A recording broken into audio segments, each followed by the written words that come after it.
Hey, y'all. Welcome back to what are we on now? Episode 11 of Hope for a Better Life. Amazing. And we owe you, or at least an expression of our regret, maybe, that due to our lives and schedules, some of you went looking for a more recent episode and there was a bit of a gap. So glad to be back. And it just reminded me of how excited I am to climb into what are we on now? Chapter 16 of Genesis. I'm Ethan McCardle here in Tucson, Arizona, and I get to spend time with my friend David Roth in Boulder, Colorado. So maybe I'll start by saying, Dave, how you doing, brother? Hey, good morning, lad. Good to see you. I'm well. It's been a wet spring for us, which is nice here in Colorado, which is usually dry and crispy, but enjoying that change. But yeah, I'm well. I'm glad to be back as well, and looking forward to seeing what we can mine out of chapter 16 here. And how are you on this day? Very good. We bid farewell to some of our older adult children who are traveling the world, and it just makes me think a lot about how all the time we have opportunities to remember that we're all children of the same God and all working up the mountain from our own starting places. And one of the things I love so much about this podcast is that it's based on that idea that the word shows us how that's happening and how we can lean into it if we're willing. So, with that in my mind and heart, I guess I would just love to start with a little bit of a catch up. So, my remembrance of last time was that we were on God's covenant with Abram, and that the chapter opens in chapter 15 with something of a lament. You've promised me this great destiny, Lord. I have no children. I'm older. And then at one point, there's even a question that he asks of the Lord about it. How will I know that all of these wonderful things are going to happen in my life?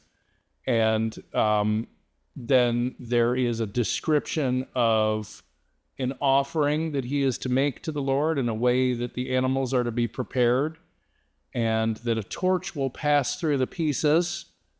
And we were talking about how we sort of have two sides to us.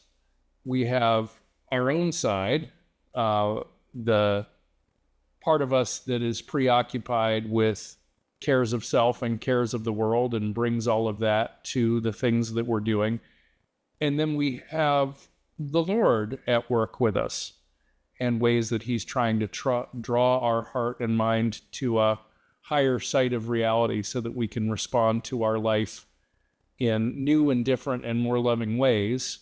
And so the high watermark in the story is about Melchizedek, and I think sort of a foreshadowing of what's to come with the Holy Supper in the New Testament. And there's an offering that Melchizedek provides of bread and wine. He's a priest. And so I think we ended that episode talking about the need for the Lord's love and truth to guide us to a new way of seeing and responding to our life, and that would be the fulfillment of the promise. But it's more of a prophecy of what is to come if we're willing to seek and find and follow that path, that this is how the Lord can take us by the hand and lead us to new life. So anyway, that's sort of a recap of last week. I don't know if you have anything to add to that or anything you'd like to say in sort of setting us up for this week's chapter, but maybe I'll let you take a turn, Dave. All right. Well, I appreciate your recap. One of the things that came up for me when you were talking was just the how important it is to know that we have these two sides of ourselves, which are kind of illustrated there. Our self that's navigating this world that left to itself is really sort of animalistic and guided by appetites rather than by any higher purpose in them. So, if it feels good, do it kind of mentality. And so we have that. And it's important to recognize we have that sensory part of ourselves, that natural part of ourselves. But that's not the part of us that ultimately is supposed to be leading us.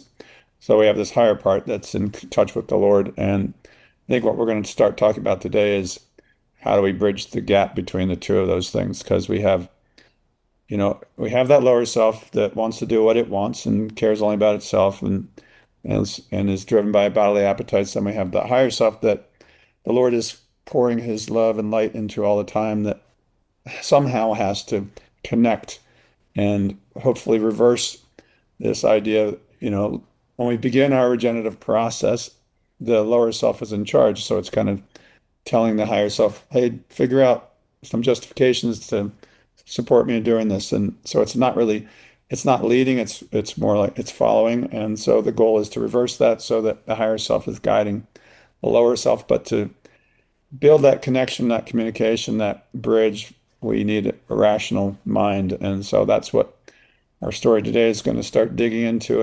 And I think as a lot of these stories in the Word show us that there's a process that's involved, that we don't get it perfectly at first, that the Lord is slowly building this new person in us, and that the idea that it's going to happen overnight is just not true.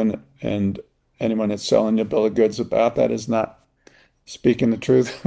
Be patient, do the steps, and do what needs to happen, and we will have a change of heart, a new will, a new spirit. We'll be born again, so to speak. But just like birth in this world, nobody's conceived, gestated, and born and turned into an adult within a moment. It happens through a lifetime. So Mm. I offer that as a little thought. What do you have anything to say in response to that? Well, I thought we might let the Lord do a little speaking and read a little bit from the text and then reflect on it. And I don't have goal for how much we need to cover today. I just sort of would like to be spirit led and see where the Lord takes this little discussion. Bring it on. All right. So reading beginning in Genesis chapter 16. Now Sarai, Abram's wife, had borne him no children, and she had an Egyptian maidservant whose name was Hagar. So Sarai said to Abram, "See now, the Lord has restrained me from the bearing of children. Please go in to my maid, and perhaps I shall obtain children by her." And Abram did heed the voice of Sarai. Then Sarai, Abram's wife, took Hagar, her maid, the Egyptian, and gave her to her husband Abram to be his wife, after Abram had dwelt 10 years in the land of Canaan. We haven't spent a whole lot of time on spiritual numerology, but you'll see some of that showing up in here. Yeah. So he went into Hagar, and she did conceive. And when she saw that she had conceived, her mistress became despised in her eyes. And Sarai said to Abram, "My wrong be upon you, for I gave you my maid into your embrace, and when she saw that she had conceived, I became despised in her eyes. The Lord be judge between you and me." So Abram said to Sarai, "Indeed, your maid is in your hand, and you must do unto her as you please." And when Sarai dealt harshly with her, she did flee from her presence. And the angel of the Lord found her by a spring of water in the wilderness, by the spring on the way to Shur. And he said, "Hagar, Sarai's maid, where have you come from, and where are you going?" So it's about 7 verses in. Seems like a good pause point. I love that question. Just as a question for any time in our lives, where have you come from and where are you going? I think you like to talk about it as you start where you stand, this kind of notion of where are you?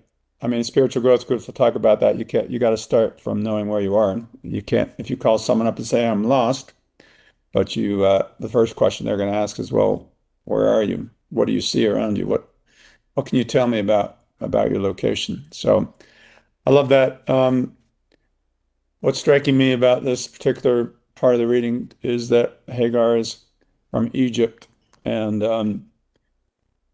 like Sarai can't have children yet, and I think of Sarai as that higher intellectual truth, that truth that's more spiritual that we want to draw from, but we're not there yet. So that's sort of like How can I get you there? How can I take you to the next step so that you can, because I think we can't fast forward the process. We have to take all these little steps to get to a higher place. And so the first step is, well, you got to go to Egypt. People are always going to Egypt in the Word for a spell. Of course, the children of Israel got trapped in Egypt. And so what does Egypt signify? It signifies learning of scientific natural knowledges that are the foundation for our spiritual life. Like you got to build that foundation of understanding so that you can learn about higher truths. But Egypt is the place that signifies that. And so it's striking that Hagar is from Egypt and that she's going to be one that bears this first child, sort of this beginning rational mind that's not, well, I'm going to fast forward a little bit and say the child that they have is Ishmael, and Ishmael, as the text says later on, is a wild donkey or a wild ass of a man. So it's that rational mind that we have, which, sorry to categorize it as our teenage mind, but it tends to be the teenage mind where we our hand is against everyone. We know a lot of stuff, but it's not necessarily couched in love and goodness yet. So it can be kind of critical and judgmental, but we're sort of trying out our rational mind is flexing its muscles and figuring out how to live in this world. And it's a little bit non-gracious as it begins, but I've blahed for a little. What do you want to blah about in response to that? Well, the last part of what you said reminded me of something a seminary professor of mine used to say about that phase. And I think you're right to sort of target the formative years. But he called it the debate of truth, which can lead to the discovery of what's actually true. Yeah, I like that. Pushing back against it, and you're saying, okay, well, what do I really think for myself? And yeah, I think it even involves, well, if this is the concept, how do I sort of try it out and see how well it is or isn't working for me, my earliest conception of it, which leads to some of that clumsiness you're describing. Mm-hmm. You have some things that are becoming important to you, but it's more in the realm of an intellectual exercise as that part of your mind is open and not yet connected to the heart and understanding the implications for the rest of your life. One of the simplest definitions of rationality that we're given in our theology is the ability to conceive of potential future consequences to our actions. Sure. I don't know about you, but when I look back on my formative years, that was not my experience. No, that seemed to be the missing link, was it? Yeah. Did you think this through? Not so much. That impulsiveness of sort of seeing something that seems new and exciting to get you going, but then you realize you haven't thought it through, and so you're capable of making mistakes and causing hurt, not from intention, but from a lack of kind of seeing where this would land, which takes more life experience and more of a recognition over time of what love would do with those ideas rather than the ideas just trying to function on their own. So the other thing that came up for me was thinking about this idea of, I think we referenced it last week, but spiritual combat or spiritual struggle. Mm-hmm. So you have this expulsion of Hagar, but it's precipitated, if I'm reading the text accurately, at least at some level, by Hagar's despising. And so I was thinking about these different qualities of mind that as we grow, we have a part of us that is sort of just the facts. Tell me what the facts are so that I can get them straight in my mind, and then I'll start behaving according to those. Thank you very much. And before we have really embarked on a spiritual way of life, before we're starting to see and respond to life in a higher way, anything else than that can actually feel like a threat to that state of mind. They're somewhat at odds with each other. You're suggesting to me there's more to life than just the facts, but this is the program right now, and this is what I feel secure in, and this is what I feel like I can know. Yeah. And so anyway, I hear overtones of that developing conflict in this part of the text too. Yeah. Tell me if this is where you're going with that. And this is what comes to my mind is that, as I'm thinking of a developing child, for example. So as you're a child, you learn all these things. You don't really question them. And then at some point you start to ask, well, why do I need to do this? And you start to wonder if your parents are crazy, or if you start to be a little bit rebellious against your teachers or that kind of thing, or it's like not take and part of it is this. So Hagar despising Sarai sort of feels like the that part of us that's starting to question stuff starts to think that the people in authority that or the higher self is like nuts. Like, really? Is there really a God? Do I really need to go to church? Why can't I just stay home? This kind of like, I don't like you. You're controlling me, sort of thing. These higher principles are clipping my wings instead of letting me do whatever I want to do. I don't know if that feeds into what you're saying or not. Yeah, I can't remember if we've brought this up before, but the other thing that occurred to me around it was the difference between freedom and license. Yeah. Okay. So, you have, and a lot of people kind of conflate the two things. When you talk about freedom in political conversation often, for example, you'll realize it's revolving around the ability to do whatever I want when I want to do it, right? That's my right. And yet there is a more heavenly freedom, our theology suggests, which is about using that autonomy or apparent autonomy, because all life is really from the Lord, but using that quality of what feels like the life of my own to choose to find and follow the Lord's way actually makes us more free in the long run. But it doesn't feel that way initially to the part of us that is interpreting what it means to be free as license, doing whatever I want when I want to do it.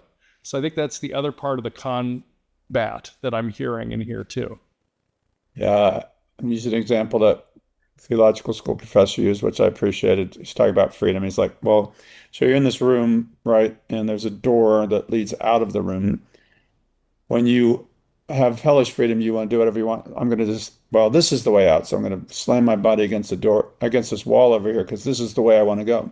It's like, and you just hurt yourself doing that, when spiritual freedom is, well, what is the order of the situation? Well, there's a door. I could walk out the door and make my life a whole lot easier if I just follow how things are, rather than, no, I've got to do it my way, and bloody my nose as I smash myself against this wall, insisting that this is the right way, because I believe it is. So anyway, that's that. I think what really struck me about that is that you mentioned there's an order or a way. The New Century Translation talks about the divine design. Well, we're not alert and sensitive to that in this stage of our development. Our designs are our designs. I was thinking about the old adage, my way or the highway. Yeah. And so the idea that there's a capital O order undergirding our experience of life that is the way that the Lord is leading everything we experience in such a way that we can come to discover what our purpose is and how to be lifted up above the impulses of the moment and remember and aspire to a new way. Yeah. And that, you have Hagar as the sort of affection for those knowledges, and Ishmael as the impulses produced by them, if I understand that correctly. And so it's sort of that whole part of our mind that intends and then acts on impulse from a sort of surface level awareness of what we've believed life to be about, So, like, one example I have is when you are first learning how to cook, and your experience of it is mostly of watching the people you love in the kitchen who've been the ones responsible for preparing the food. And you're sort of looking at it from the outside and saying, ah, simple enough. I got this. And you go and you start to try to construct a dish for the first time. And if you don't have any awareness of sort of the fundamentals of cooking or how to construct a recipe and follow it, you're not going to make something that tastes very good. But in some ways, your first efforts to try and realize it's much more complicated or there's more to it, maybe, than you thought, are a vital part of your learning and developing the desire to gain the skills and, progress to chef level. So Right. you kind of have to make those mistakes to realize how important it is and that there's more to the story, and then aspire to reach for it. Yeah, and the more to that story, you're talking about affection. I think the Hagar has an affection for truth, but not for the sake of good, Right. for the sake of being right, that Mm. kind of motivation. And so we're trying to evolve to the point where the reason we learn truths is so that we can apply them to good and do what's kind and loving rather than learning what's true so that I will be smart and thought of well and get good grades or whatever our motivation is just for the sake of self. What's interesting about the story too is that Sarai wants to send Hagar away and does send her away. But the angel calls it back and says, no, you got to come back because your son's actually kind of important. So it's like, you know, um, we can, that part of us, it, I don't know if you ever went through this time in your life where you suddenly got all righteous, like, well, I must resist all that is merely, I must not eat food that tastes good, or I must I must only eat things that are good for me because my body is a temple. It's like, no, you're actually allowed to enjoy these things that the Lord has provided in their proper place. So it's like got to bring Hagar back and her child, who's going to be Ishmael, because you need that beginning rational mind that and you got to learn how to argue. You got to learn how to prove your point and learn all these things, even though it's not the goal, but it's an important part of the development of our spiritual life. So you will be a pain in the rear for people for a while, and that's because you're going to be this combative little smartass. But at some point, you need to realize that that's not the end goal, as it were. Yeah, yeah, I can't remember if I had mentioned this in previous episodes, but we've been in the midst of the Jacob and Esau series, and Jacob is an image of our head or our understanding part of our mind, and Esau is an image for our passions or the will part of our mind. And the goal is for them to be aligned, but I'm hearing very similar echoes Yeah. of that story in what we're talking about here, because a lot of the course of the story is about the head and the heart being disconnected and having to start by thinking your way into things. But the goal, and I meant to mention this earlier, there's actually a passage in our theology that frames it fascinatingly to me. It says, in the beginning, before spiritual life, the the spirit is serving the body. And the goal, once we're transformed, is for the body to serve the spirit. Yeah. And so I think it's a similar thing. In the beginning, we're thinking our way into better living. In the end, we want to be living our way into more and more refined ways of thinking. Yeah. You know, Yeah. I like that. Right. It's a reversal of order, but first in time is this learning for the sake of understanding, I mean, and being wise and smart and all this stuff. But first and end, the end is that we might be a kind and loving heavenly person, a good person. But our motivation at the beginning is not that. So, um, but that's the way it is, right? That's the part to recognize too, is that there's an order of things, and we can't get there without going through this process. Just like you can't get from Egypt to the Promised Land without going through the wilderness, you have to go through this process of development that forms our mind. Yeah. They're like stair steps, aren't they? Yeah. And each of them build on each other. And you often don't realize when you've crested the hill that all of those steps were necessary Right. to that cresting. You know, I think this is what's so remarkable about new life to us, is it's this life full of all of this hope and promise. And somewhere deep inside, we know this is the innocence. The innocence we started from is the innocence we're destined for. You know, to be willing to follow the Lord's lead is the point of our life. But then we get to work doing this thing called living, and there's a lot of bumps and scrapes along the way. And often when you're talking with people that have had a lot more life experience underneath them, which includes, in some cases, some very hard and tragic things. So it's not as if it doesn't have a cost associated with it, these lessons.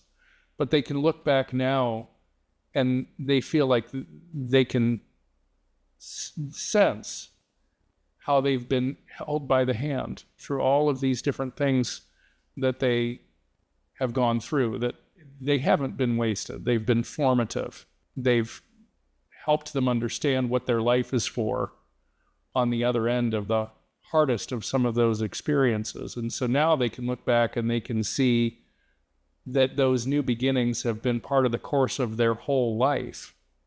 And that each of those hardships have also built on each other in terms of this developing, living recognition of what really matters about life. So I like that actually there's something to this image of picturing the Lord taking us by the hand and leading us up these necessary stairs until we can get where we're going, or maybe a better way to put it is where he's been leading us the whole time. Nice. Yeah. I was listening to Peter Rhodes, who some of our listeners would know, talk about when you're first in a relationship, you see a couple and they say, I love you, and the other person says, I love you. But what they're really saying is, I love that you love, I love you because of what you do for me, kind of thing, rather than I love you for how I can love you and serve you. And it's sort of this evolutionary thing. Like you think about all the relationships you might go through in your life before you find someone that you are in a place where you can love one another in a good way, so to speak. And a lot of it's I love you because I feel good that you love me, or that you make me feel good about myself. But we're really in it to love others. We want to love them more than we love ourselves, and that's a process. But we certainly don't start that way. Like, I love you because what I want you to do for me, rather than I love you because I love doing what's good for you and doing you every good. So it's just this process, and I think, unless you have more to say about that, I think it'd be interesting to read the next part, because this calling Hagar back is a interesting section. I'm happy to keep going a little further. So I think we left off on verse 8, I think. Yeah. There it is. Where have you come from and where are you going? And she said, I'm fleeing from the presence of my mistress Sarai. And the angel of the Lord said unto her, Return to your mistress, and submit yourself under her hand. Then the angel of the Lord said to her, I will multiply your descendants exceedingly, so that they shall not be counted for multitude. And then the angel of the Lord said to her, Behold, you are with child. You shall bear a son. You shall call his name Ishmael, for the Lord has heard your affliction. He shall be a wild man, and his hand shall be against every man, and every man's hand against his, and he shall dwell in the presence of all of his brethren. Then she called the name of the Lord who spoke unto her, You are the God who sees. That's beautiful. For she said, Have I also here seen him who sees me. Therefore was the well called Beer Lahai Roi. Observe, it is between Kadesh and Bered. So Hagar bore Abram a son, and Abram named his son, whom Hagar bore, Ishmael. And Abram was 86 years old when Hagar bore Ishmael to Abram. Nice. It is. Yeah, that certainly reinforces the idea that the Ishmael will be a handful. Yeah. I also just love that you are the God who sees. Yeah. I also hear seen him who sees me. Great. Yeah, it's a beautiful sort of humble acknowledgement that the Lord is there, look with me and sees me and is looking out for me. Because, she's run off she fled from Sarai, right? And she's in the wilderness. And so that state of pain and not knowing what's going on in your life and the hard times of life, but knowing that in all that the Lord sees you and has a future for you, a future and a hope, as Scripture would say. I just love that. I forget where it says that. Yeah, I will multiply your descendants exceedingly, so they shall not be counted for multitude. So come back. Things are going to get better. It's good. You have a place, you have a purpose. Don't discard even the moment of our life, the difficult times of our life where we feel that way. Just don't cast them off as not relevant or not important to the journey. They're all part of the journey, but the Lord sees us and is guiding us in spite of what it might appear to us at the time. Yeah, I love that. And your descendants won't even be able to be counted, I think is the language. Yeah, not be counted for multitude. Yeah. And so the other thing, I think part of being seen, when I think about how I've used that phrase in my life, and then I have images of folks that have been a part of my life that way, I tend to keep myself small.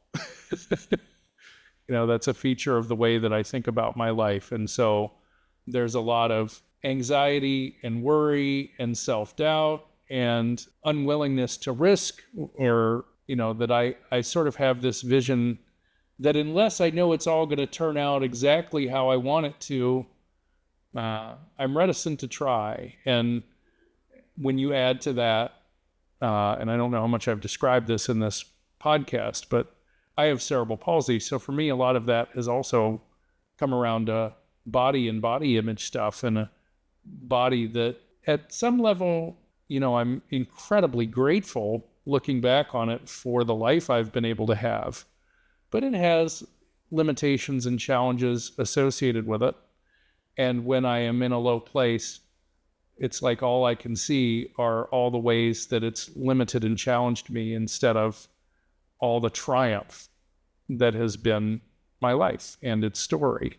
And so the people who I feel the most seen by are the ones that don't let me stay in victimhood and pity party, but encourage me to keep going and speak love and hope into my life and remind me that my purpose is already so much greater than what I thought it would be when I never thought I would find my person, and never thought I would have a family, and never thought that I would have a career, and never thought that I'd be able to serve in a lot of ways that I really cared about.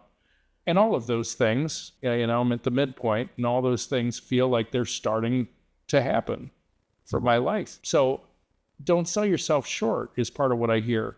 And imagine that coming from the Lord, who's foreseen and provided for all of these triumphs to be a part of your life alongside those challenges. And if you give up prematurely, there's an interesting teaching in our theology that says the Lord sees how all these things are formative for our salvation. We don't see them.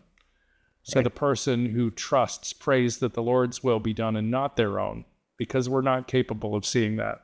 But we can trust that the Lord does, and that's why we're here. Which is an aspirational goal for me. I'm not there yet, but I'm working on it. Right. Thank goodness our will is not done, because our will is would lead to a lot of bad places. Right. So, well, thank you for that. I appreciate you sharing that. And what was interesting to me about sort of adding to this being seen bit was like Hagar is sent away by Sarai, who's in a position of power over her, right? She's in charge of her, she's her handmaid or whatever the term is. And you just think about that too, how painful that is when people who are in positions of power or that you look up to who discard you as it were, send you away. But the Lord is always there seeing you and promising you that regardless of what anyone else says, don't value yourself based on the opinion of others. Value yourself based on my opinion of you, because you are fearfully and wonderfully made, and I created you for a purpose. You're not a mistake, and yeah. So I appreciate what you said there. That's beautiful. Uh, I also, in that last part of what you said, was reminded of something. I was pondering before we started recording whether I would bring this up, but it feels like something valuable. So we were talking about, in the context of our Jacob and Esau series that we've been doing in church, some of these appearances in the letter of the word, which include things like heavily patriarchal system and multiple marriages and Yeah. a lot of sort of dominion and control kind of imagery. And somebody in the midst of a response about that said, but isn't the whole thing a metaphor? Mhm. Yeah. Which is, I just think, a wonderful response. And so I want to acknowledge, on the one hand, I think in the newest translation of our theology, it was termed as problematic content. Hmm. That some of these things that we experience in the letter of the word are problematic to a literal read and understanding, and we need to be able to go deeper. And thank goodness, I think about one of the core purposes of this podcast was we want to go deeper with the word, but the Lord also says the same thing about our relationships with ourselves and each other. Not just what are the words, but what do they mean, right? And so this quest for meaning is supposed to be part of all these different elements of our life's journey in this world. And I'm so grateful to have that perspective on the Bible and on my life and what it's for. To keep going deeper is the point. Yeah. Yeah, there's these layers of meaning. So we certainly get something from the external meaning that can be useful to us, but sometimes it's too funky to go, okay, I'm not sure what I'm supposed to draw from that, but but knowing, yeah, there's different layers here, and just this notion that the Lord He's building something beautiful, which is the human being, and these are um, He's talking about how that happens and guiding us through stories to get us there. So yeah, And this is the point in the text where the spiritual history of the human race begins to walk alongside a literal history of a people. very good. Right. And one of the things that we're taught about that is when I taught third, fourth, and fifth grade elementary school students, the language I thought of for describing it was, we're reading the children of Israel's read of their relationship with God, which could hold within it this deeper message when people were ready and receptive. So I think that's important too, that history is the vessel, but the goal is not to get stuck in the vessel. It's to plumb its depths and to understand what it holds within it for our spiritual life. Yeah. Amen to the amen. Yeah. All right. Well, are we wrapping? It seems like a natural place to do that, doesn't it? I also, and maybe it's a closing thought. Maybe that's what this is. I realized the other one that drew my heart was in the 12th verse, talking about how he will be wild and his hand will be against every man and every man's hand against him, and he'll dwell in the presence of all of them. And I think there's sort of two things going on in that promise to me. It's about saying this is vital, this experience of stepping stones, learning and growing over time in our awareness of what's real. First you learn sort of the academics and the discipline, and then you learn that there's more to how that's going to be used to be a loving and useful person than what you knew back here. But part of that process is that as you're learning and growing in that awareness, there's sort of an adversarial relationship. And that adversarial relationship isn't just about the higher and lower parts of you and your own life. It's also about the cultivation of community, and that it gets messier before it gets easier to understand and to live as groups of people according to God's purposes. That all of us are starting where we stand, and we all start from different places in where we are in our own awareness of that purpose and what we need to be held by the hand and led up the next steps. And so we're going to go through times quite a lot where it feels like our hand is against rather than clasped with. And that's true of the head and the heart being at odds with each other. And it's also true of neighbors that don't start out immediately being on the same page and rowing in the same direction, but have to learn how to regard each other from a place of love and patience and benefit of the doubt, and be willing to work together towards common goals on the way to somewhere better than where they've started, but that we're given to each other to work with each other, not to work against each other, even though it's going to feel adversarial on the way to that brighter future. And that just felt touching to me to think about. Well, thank you. Yeah, I was thinking about the conflict you're talking about, and it's interesting that so Abram or Ishmael and Isaac are both from Abraham's loins, so to speak, and Ishmael is the precursor of the Muslim faith, as I understand it, and Isaac being the precursor of the Jewish faith. And it's interesting that they're from the same place, but there's so much conflict still. But can we remember the purpose of it all is that, and the origin of it all, and that the Lord is leading, and that both sons are a vital part of the story, both strains, so to speak. So anyway, that just strikes me as, what you said, there's always some conflict, but the purpose of it is for growth, and maybe recognize that and not just do conflict for the sake of conflict, but the sake of the good may come of it. Yeah. When our kids were little, and we had a fair amount of them, and if we stepped into every conflict to solve it for them, it wasn't just exhausting, it was undoable. So it was important to us to try to encourage them to work it out. But there were rules of engagement, and it was about recognizing each other's fundamental humanity and trying to come from a charitable place, even as you were disagreeing.